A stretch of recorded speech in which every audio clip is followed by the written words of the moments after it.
person you hate. One person I hate. On the internet. Like, that makes you violently sick, and I'll go first. Okay, go.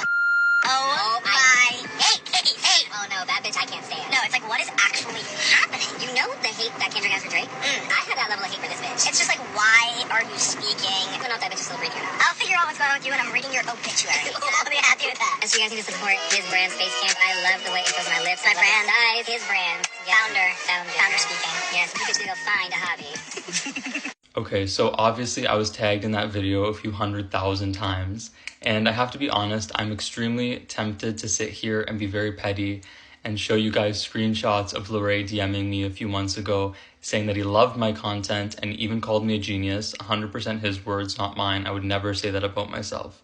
But I'm not going to do that because that's the exact type of shallow, vindictive behavior that they're emulating, and it's the exact type of behavior that I'm trying to do the opposite of with my platform.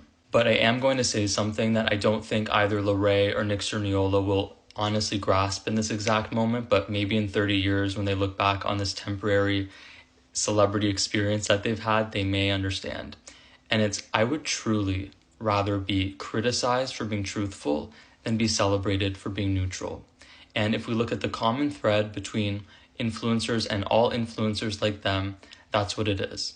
They employ highly generic public personas that are specifically engineered to have mass appeal, to be very inoffensive, and to never really provoke any thoughtful discussions or any thought at all. What they offer the world is meaningless entertainment, and that's completely fine. There's obviously a market for that, but we need to understand exactly what it is in order to understand the real reason that they hate me. They don't hate me because I'm really mean or because I call people ugly and disgusting, which they have, or because I wish death upon people, which they did in that video.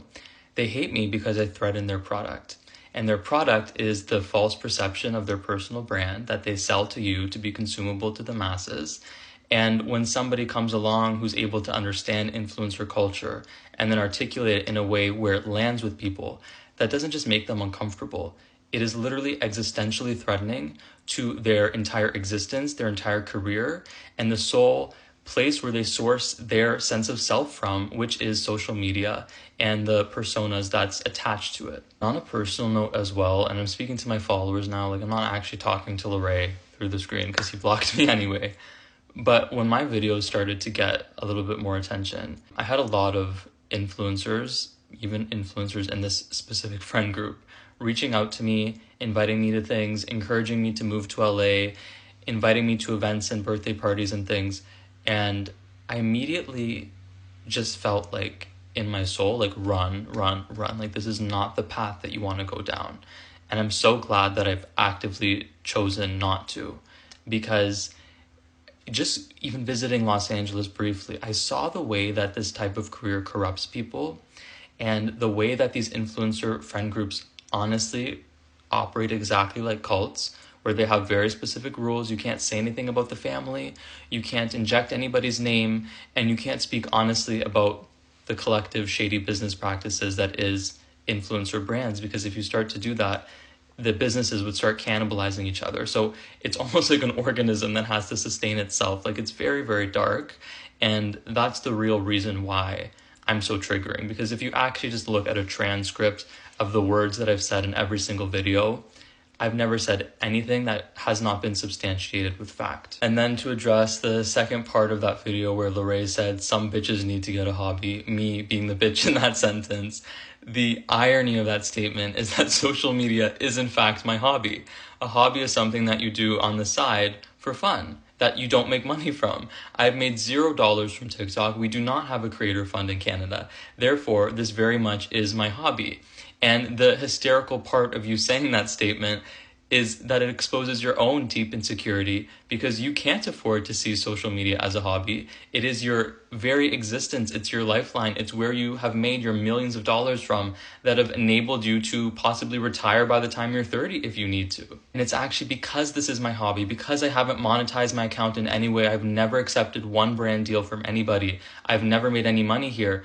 That's the exact reason why I'm able to show up so authentically, because every single time I open my mouth about a controversial topic, I risk losing followers. Every single time I piss off a new fan base, eventually, if I continue to do that, my account will inevitably die, and that's completely okay. I've made my peace with that because it doesn't matter to me. This isn't where I source my value from. It's not where I source my income from. And then that's why influencers like them react in such disproportionate, hateful ways when someone like me threatens to dismantle the images that they've crafted, because it is their entire existence. It is all they have. So if we're keeping it real, it seems like Larray is actually the one that needs a hobby outside of social media, which is his entire career.